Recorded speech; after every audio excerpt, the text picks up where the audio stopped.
Geordie Journo's back at St James's Park. The season may be over. It's officially over now, as we've just been on the hallowed turf of St James's Park. Great experience again, isn't it? Very privileged. Very fortunate, yeah. Privileged to get the opportunity to do things that not many people do. It's a lovely experience. Second year we've done it. Together as a 3-year.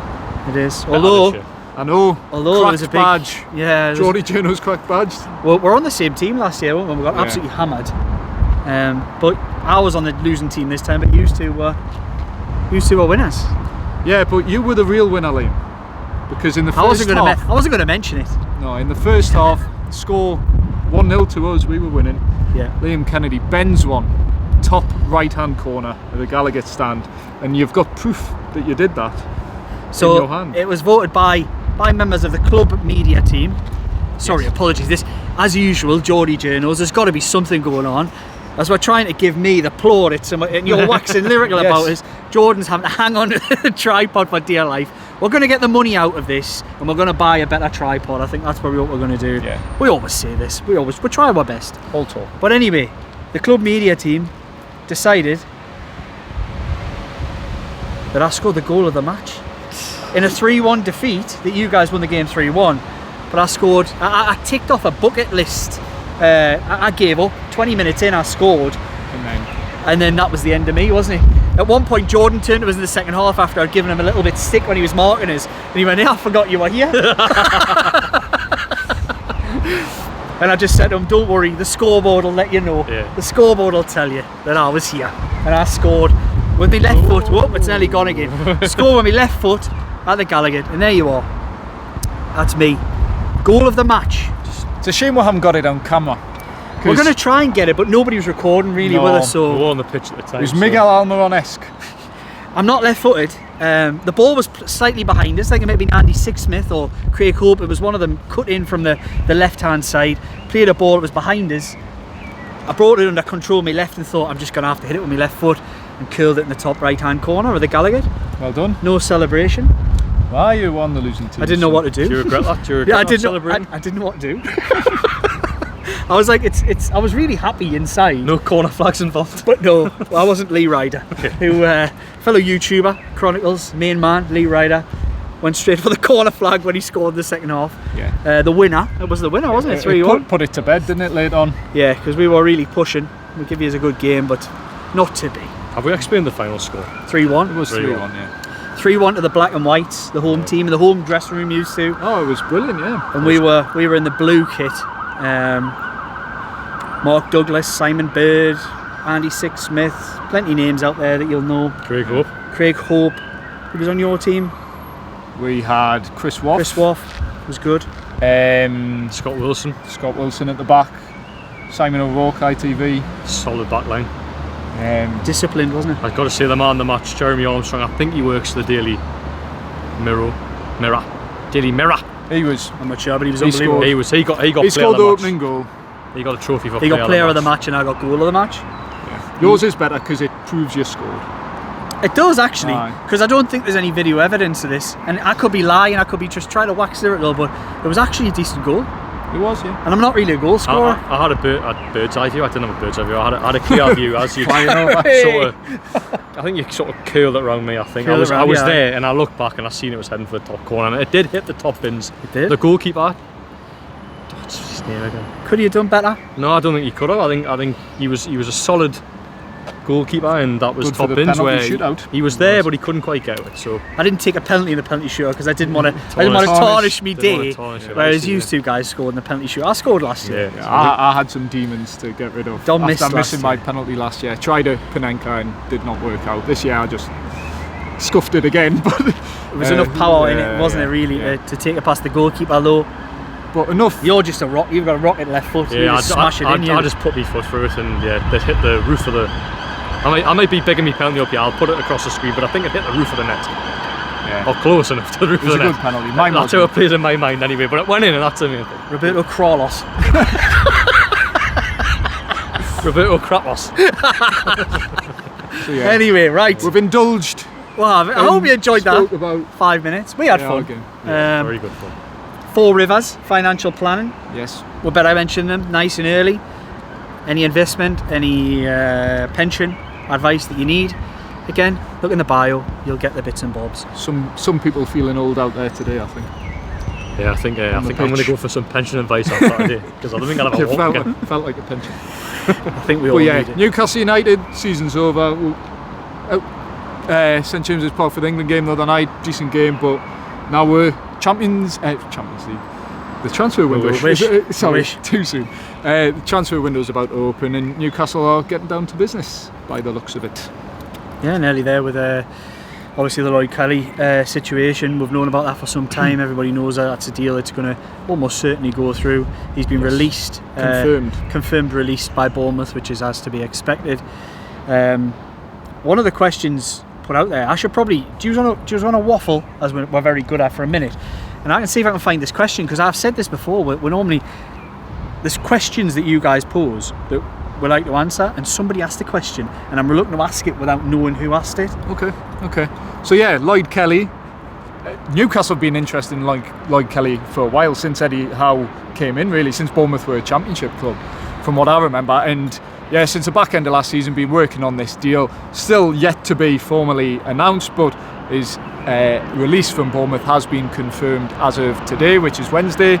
And yeah, all signs are pointing to that Lloyd Kelly will be a Newcastle United player, which comes after the blow that Tosin Adarabioyo is going to go to Chelsea. Newcastle had offered him a contract, and his release from Fulham has also been confirmed, has to be said. But Jordan, Tosin going to Chelsea by the looks of it. We spoke about in Friday's video whilst you were, I think, doing a fire somewhere. Yeah. As we joked in our video camping away. I did. So you know what we're talking about. Yeah. So I mean, me and Liam spoke about the Tosin deal and how we didn't think it was quite there. There was maybe some tactics being played, if you like. Understandable, really, because he's obviously a player that's out of contract. Lots of clubs interested, but yeah, it sounds like Chelsea have many ways blown Newcastle out of the water in terms of their financial offer. No surprises there, I suppose, if you want to look at football in terms. He gets European football next season, but also has about 10 Chelsea centre-halves to rival as well. I know Thiago Silva just left, but there's a lot of centre-halves at Chelsea, but I suppose the player gets to stay in West London and tries to get in a Chelsea team, but I do think... It's the same for Chelsea, man. But I'm biased. That's the thing, like... I'm biased. You won't have to move... But it's not that. Anything like that. Like, there's probably been no more successful football club in the last 20 years in English football. But is Fulham... They've won 2 European cups. But is Fulham... I would sign for Chelsea if I wasn't a Newcastle fan. But I don't think... I would. I don't think Fulham to Chelsea is a natural step. I think you'd be better off coming here and developing. I don't think it's much development. He's 26. But I'm biased, and I think you'd be a much better player than Eddie Howe than he will be when he goes to Chelsea. And look, we're talking about Chelsea all the time. I'm confused, and this might age very very badly. Sorry, I'm confused as to Enzo Maresca's appointment, because he was a manager that was given all the tools to get Leicester back in the Premier League last season, and almost ballsed it up. So, ask any Leicester fan to dig deep and be honest with themselves and forget the fact they got promoted. I don't think they were 100% happy with Maresca. They were flying. I think there were signs towards the end of that season that they were like, is he really the answer here? It was almost the biggest bottle job in very one-dimensional as well. They're very one-dimensional. It was a certain way of playing, and if that didn't work, it didn't work. With a budget that rivals top half Premier League clubs, yes, by the way, yes. in terms of wages. I think it's a really underwhelming appointment. Again, we could be talking rubbish, who knows? We'll probably not be the first or the last time. But I don't think it looks like a great appointment. It's not exactly a progressive move from Chelsea. They've gone from a manager who arguably stock is much higher. Of course, he hasn't had an amazing few years since leaving Tottenham, Maurizio Pochettino. But if you gave me a choice of managers I would rather have, should Eddie Howe walk out tomorrow, I would choose Maurizio Pochettino 101 times out of 100. I would not choose Enzo Maresca once, whose main pedigree is teaching the kids at Manchester City. I don't think that's anything to write home about. No. I wasn't impressed by Leicester last season when I saw them. I thought they got through on quality rather than style. I was more impressed with what I saw from Leeds and Southampton, who both ended up coming up. Leeds didn't. Leeds obviously didn't. But I was more impressed by the style that they played, and it was probably individuals and quality which let them down at times. Whereas Leicester had the individual quality, and that's what got them up. So going back to Tosin, that's a tangent and a half. Going back to tossing, I'm genuinely of the belief, like, I think there's levels to this game, and Chelsea genuinely they could finish below Newcastle United for the next 3-4 seasons, and they'll still be levels above in the eyes of players, because one, they win things, two, they can offer more money because of the revenues, three, it's London, and I think it comes in that order. By the way, I don't think it comes in the order. I see a lot of people going, it's because he doesn't have to move. It's because they're offering more money. I genuinely think if Newcastle United are winning trophies and they offer 100 grand, and Chelsea offer 160 and aren't winning trophies, he comes to Newcastle. I don't think it's the other way around. I think that's the same with all players. Players have short careers. Tossin's 26 years old. He's not young. He's not in England. He's not an England international, by the way, and he's not anywhere close to being an England international. It'll be interesting to see if he does. Now he's at Chelsea, but I would say that I liked him. I like him as a player. You've always been banging his drum. It's not a quality thing, but I've seen mistakes in him. I even watched him in the 2 games he played against Newcastle, where we won twice down there at the back end of the season, and I was watching him with a keen eye. And I've said this on the videos previously. We said it at the weekend. I watched him with a keen eye and thought, there's a lot of good stuff to. There's a 95% of the stuff you like and you want to work with, and you think, "Whoa, he looks like a Lascelles Share hybrid." So he's a footballer, but he's got the size, stature, speed, etc. But he's also he's good with the ball. But there was a couple of moments in both of the games where you're like, "Oh, there's a mistake in him." Yeah. And I was almost at times more impressed by the other one who he was playing with, Calvin Bassey, as much as I was Tosin. And I've got doubts about Bassey because he went to Ajax and failed, so you don't know how good a player he is. But I was more impressed during those games by him. I thought it's the only benefit if Tosin is available this summer for £40 million as a centre half, and Newcastle United are looking at centre halves, they don't look at Tosin Adebayo, I can't even get his bloody name right. But it's a good job he didn't sign for us, Jordan. Hey, I got it right in the video. Fulham in the press release just referred to him as Tosin. Which I thought was easiest way. Well, it doesn't matter now, but yeah, I think Lloyd Kelly, it's getting closer, and that's a transfer we've spoken previously. You're not quite 100% sure on that one in terms of, although he's impressed, like you said, Tosin had. Lloyd Kelly's impressed twice against Newcastle. I was more impressed with Kelly than I was Tosin against Newcastle. But you're less than impressed with his ability to play games. Or the signing of Callum Wilson. Or the signing of a footballer who isn't going to be available. That's my biggest fear, and I hope he proves it wrong. I always feel sorry for players like that who've got massive levels of ability and they're let down by their bodies. It's not their fault. Some of it is training, some of it's probably environment that you're brought in, the amount of football, the amount of training you are sort of made available to when you were younger. There might be a little bit of that in it, but really it's not really the player's fault if they consistently keep breaking down with injury, unless they're not living the life, which is very rare from footballers these days at this level. I just fear that, is he going to be available enough? I think as a footballer he's a good player. I watched him again when they played here with the eye thinking, is he any better than Dan Burn? Because he's playing left back, he's a big strong centre half playing left back. You think, is he an upgrade on Dan Burn? He wiped the floor with Dan Burn that day. He was excellent, much more mobile, quicker, got a good left foot. He's got a bit about him, and you look to think he's a great signing. I do like the look of it, but he's no good to anybody if he's only available 13 or 14 games a season, which has been. He's maybe he's not that low, a little bit higher, but he hasn't been in terms available. of starts, but maybe isn't a bad thing though, because you think about Newcastle's positions that they've got to fill, and I know centre half obviously got 2 players out, but left side centre half offers cover with the Dan Burn thing, and then you've also got a left back there, and Lewis Hall. The suggestions that we've seen from him is probably there to start as Newcastle's left back next season, so he might not have to start every game. So then for him to come in and out, etc. I think he's a really good, because you're about building a squad, aren't you? I think Dummett upgrade. Massive Dummett. This wind is getting up. We've got the mic, but we're going to only do so much. And Dom's hanging on for dear life to this. We need to get a better tripod, a more stable tripod. We'll have the photographers in the Geordie Journal's comments tell them we need to hang the bag on it. There's a bag there. There is a bag there, but it's not quite working. We need a more wider based tripod rather than the national world handouts that we get. We will get better. And there could be some interesting news on that front. Maybe tease something without revealing too much. But you might be about to see the Geordie Journals and a little bit of a wider audience than YouTube. I'll leave it at that. Yes. But we've got some interesting meetings over the next few days. Stay tuned for any news on that front. The question. Don't know why when we've got bloody tripod hanging all over the place. We'll have to be better than this. Need to be more professional. Can you hear us for the mic? It's very windy. It's very windy out at James. We should have known.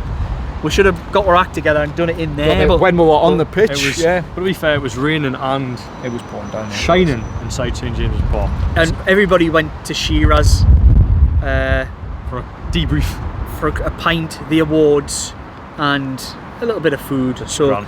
we would have missed all of that if we. Yeah. I wouldn't have got my gold trophy if we'd done a video. Exactly. Yeah. So it was worth it in the end. Right, I've got that question. Yeah, cool I question. said it was only going to be 15 minutes. 16 already. Is Right. Go on. I see. Is it a long question? Can it be? No, I think we're going to all address this reasonably quickly, but it's going to take a little bit of conversation. Okay. Right, here we go. I'll have to find it again. Yeah, I've lost it again. I'm trying to fill the silence. Well, there's a ominous rain cloud or There's a dark cloud hanging over. I think us. it's going to rain by the time we finish So this. yeah, video. Liam, come on. Right, so we've got a question from Andrew Ford 119. Thank you very much for getting involved in the conversation online. Do everybody else get involved in the conversation, and any questions that you want us to address on our videos that we'll do regularly through the summer. Germany, probably, possibly. Not been announced yet. Geordie Journal's little bit of a tease there for you. Japan Has been announced. has been announced. We'll be there. Probably not Gateshead. Possibly somewhere else in between. We'll see. We'll Yeah. see. Seller Cup. Seller Cup will be there. With your free caps. You got free Yes. caps last year. Newcastle looking to retain their title. Looked like a right pair of divvies. Right. At Andrew Ford 119. This is a question. What's a realistic budget this transfer window, and why? So, Dom, I'm going to ask you first. What do you think a realistic budget is? It's hard. The caveat of this has got to be that it's a difficult one for us to say. We don't have one, really. That would be my answer. There's no set budget in place as there has been historically in recent transfer windows to Newcastle. This summer, it will be dependent on how many players they can sell and how much they can sell players for. Newcastle, what I understand anyway, they are quite close, not like absolutely borderline, but they are quite close to PSR. They'll get boosted by Adidas, which will come in as of Friday, the kit release. Seller, obviously, a massive boost. Those alone are worth upwards of £55 million a season to Newcastle, and then Champions League money from the last season. So take all that into account, but then also take into account the last 3 years, the last 3 seasons now in terms of PSR calculations are all PIF seasons where Newcastle have spent significant amounts of money.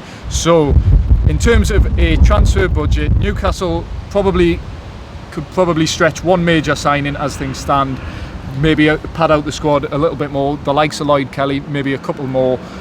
If they sell some players, then they can replace them and maybe sign upgrades, because if you sell a player, speaking hypothetically here, sell out Miguel Almiron for £20 million, Callum Wilson for £10 million, that £30 million can be amortised over 4 seasons and all of a sudden turns into a £120 million budget in terms of a spend, if you were to work it out like that.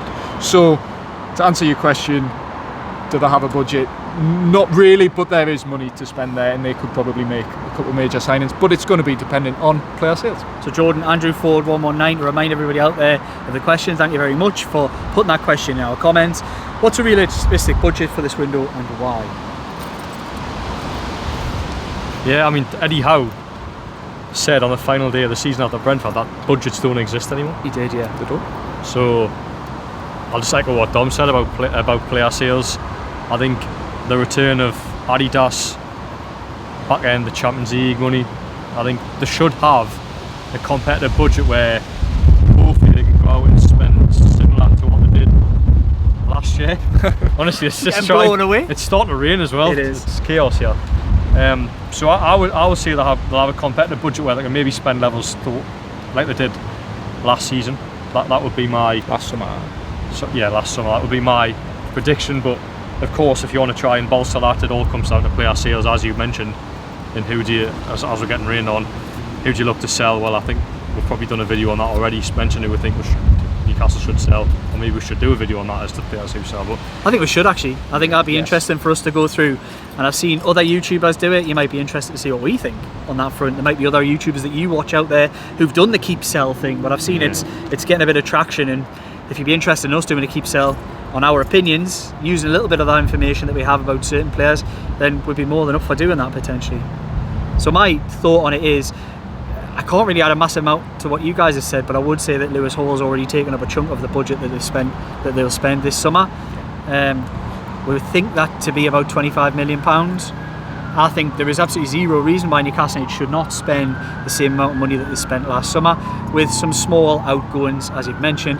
Callum Wilson sits at the top of that list, Kieran Trippier sits at the top of that list, and Miguel Almiron sits at the top of that list. I think there's various merits to any one of those three players going, and merits to some of them staying as well. I think the one that I would say, although he does not want to leave, the one that I would say is at most risk, and it's easier to push somebody out the door in many ways, even though he's been a good player for Newcastle United. Miguel Almiron's probably the one you would say is the one at most risk. Callum Wilson only becomes at risk if there can be somebody else to replace him, and we're not really sure that that's a situation. The elements are against him. There's a helicopter. People are probably looking at An my face. RVI flight path a little bit. We're literally being rained on here. Probably go to the hospital, I would think. Yeah. In the RVR, like you say. So yeah, Lewis Hall, Miguel Almiron probably at the top of that list. Wilson and Trippier are squad leaders, so it'll be a loss to lose them in some ways, but could potentially generate some money in some respects. I think there is zero reason why. I think very much what you said, Dom. One, there is room there for one stellar signing, and I think there has to be a bit of wiggle room for anything else really to happen. There's no reason why Newcastle shouldn't, and I think the majority of that budget will be spent on a right-sided player. But the big but, I think they're very reactive. I think if they can find a goalkeeper, it's the Lewis Hall and Tino Livramento situation. If they can find, I don't think a goalkeeper in this Izu City have Eddie Howe was to plan things out. I don't think signing a first-team goalkeeper is the top of his list. But if he can find a first-team goalkeeper for a reasonable price and get it done, he'll probably forgive other positions to say, right, well, that's what we do, and we go ahead. But it sets a fire off saying Nick Pope probably leaves, and it creates you other problems in some respects. So I think in an ideal world, he wants a right forward who can do a bit of everything in the forward areas. And Kelly does a bit of everything at the back, apart from play on the right, of course. But I think they probably wanted another one with the two injuries. And I think in many ways, I took a lot of criticism for the Calvert-Lewin stuff last week. I think he ticks a lot of boxes. I think there has to be a realisation, or maybe he's justify a little bit of that now. There has to be a realisation. Newcastle United are very, very unlikely to be able to go out and sign another first-choice centre-forward. So what you've got to do is you've got to sign a centre-forward who knows they're coming to the club knowing Alexander Isak's the man. Yeah. And they're not going to play if he's fit. There's only a limited amount of good quality players who will take that role. That's the thing, yeah. And you can't go and sign Osimhen, or you can't go and sign Ivan Toney, because Ivan Toney will expect to play every single week. So will Osimhen every single week. You can't go and do it. You could waste your budget on that and have two amazing centre forwards, and one of them's going to be paid off most of the time because he's not playing. You have to sign somebody who's probably of the next level, but as good as you can get. I'm not saying Calvert-Lewin is that, but that's kind of where he ticks that box for me, is that he's got a lot of qualities. And what I would say is the only top class manager that he's ever worked under in his career is Carlo Ancelotti. And I would actually urge anybody to go and look at the goal scoring record that Calvert-Lewin has under Carlo Ancelotti at Everton, and it's remarkable compared to what he has in all the other managers that he's had. He was England's number 2 centre forward only 3 years ago. There's qualities to him, and of course it's the injury thing. Just swap one injury for another and get rid of Wilson, but his availability last season was the one that pushed it over the line for me, because when I seen Calvert-Lewin, as I mentioned on Friday, when I seen that I thought no, not for me. Then you do a little bit of thinking and digging and you're like, actually there's a little bit of merit there. If you could get rid of Wilson, I don't want to get rid of Wilson. I wouldn't want to get rid of Wilson, Trippier or Almiron, by the way. You know, if money was unlimited and Manchester City blow the place out with their legal action, you would keep all three, because what you would do is you would then build quality players on top of that and have them as fill-in players.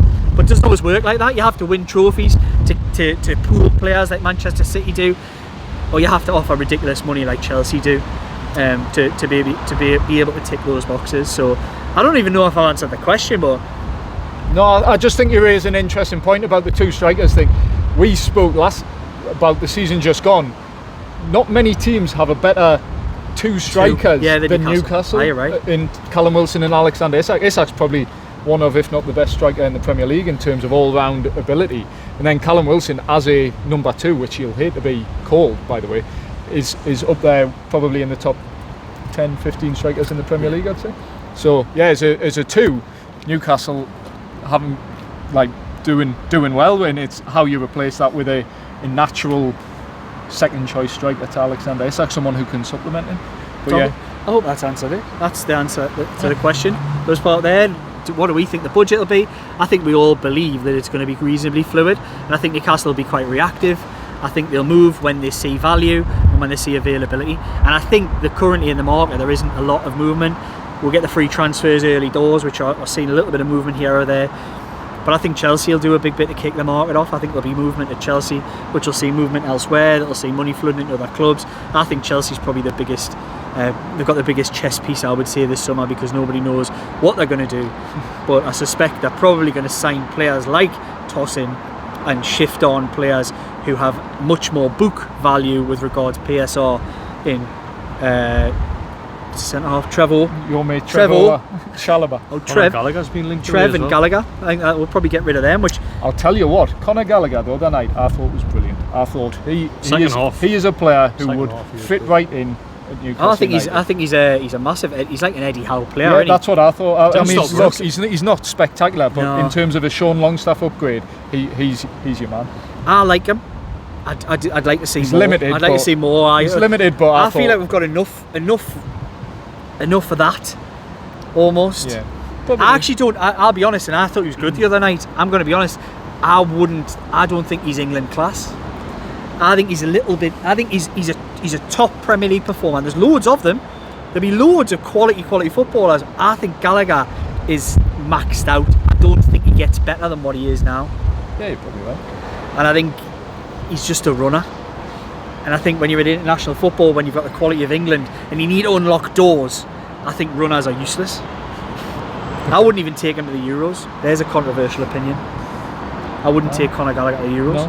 No, I would take Wharton and Mainu. I thought miles ahead of him. Wharton was good when he came Both on. of them are miles And ahead. ran the show against Newcastle when we. But I like Gallagher. If you put Gallagher in Newcastle's team, playing on that right side, up and down, Gets he'd better. be brilliant. He'd be brilliant. But for England, I probably wouldn't even take him to the Euros. Aye, well, we'll wait and see Anthony Gordon news, because all of Do a you sudden think he's there, or do you all think of a he's sudden bit... it's a 3-week injury now. He hasn't played since that Man U game. And you had Jack Grealish coming off the bench. Getting assists. Eze Was the Eze best was player good. for 35 But we minutes. know that. We've seen that. He ran Newcastle ragged down at Selhurst Park. We were all there. What a player he is. I just don't think. I don't think he wants to leave London though. No. I think him and Elise. That was one of the problems originally in getting them up here. Is that they don't want to leave London. So I think if Elise's got the chance to sign for anybody this summer, I think he could put Man United on the table, even though he's meant to be a boyhood Man United fan. I think he signs for Chelsea. I think he stays at Chelsea. It's been a Chelsea transfer video this a little bit, hasn't it? You think Chelsea are just going to sign everything? You love Chelsea. I don't. I think they hold the keys to a lot, the doors to a lot of transfer business this summer. I think a lot of what happens will probably be there'll be 2 or 3 down the line. You'll be able to find a Chelsea transfer that kicked it off. I think they're the ones who hold the keys. They will be the most active. Not necessarily from a position of strength, but they do have a lot of assets and can move players on and get things rolling. Interesting. We're in for an interesting summer. Yeah. One player I was going to mention when you're talking about players selling, Ryan Fraser's obviously going to be away this summer. We'll hope. Yes, hopefully. He will be He's away. still contracted He will be away, but in some form. How do Newcastle get rid of him? Do they?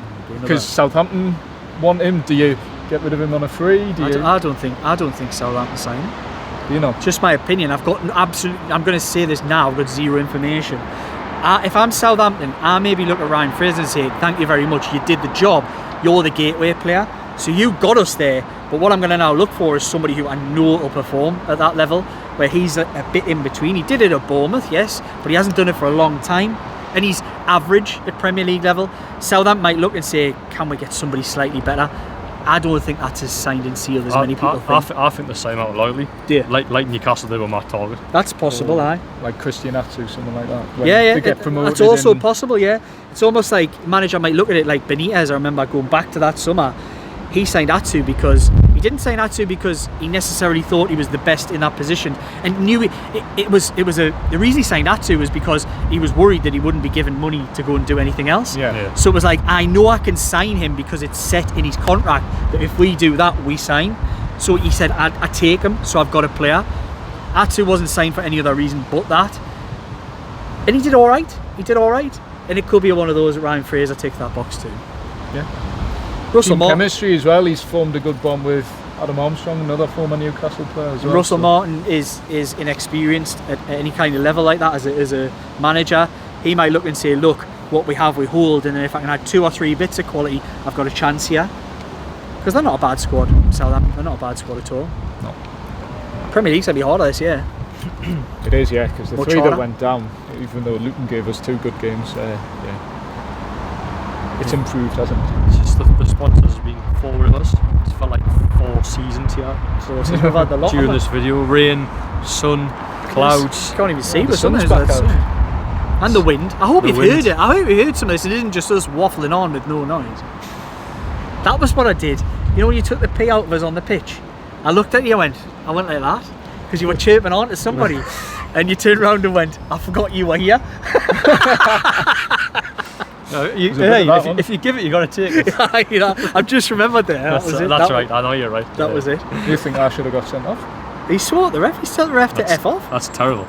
Right. I honestly, Donny on Honestly- my team, I can't forgive you for. Honestly, it was the Pure worst aggression. That you decision. went. You know me. If competition's involved, I'm not happy. Was a referee from the EFL? He had an EFL. The proper referees. Yeah.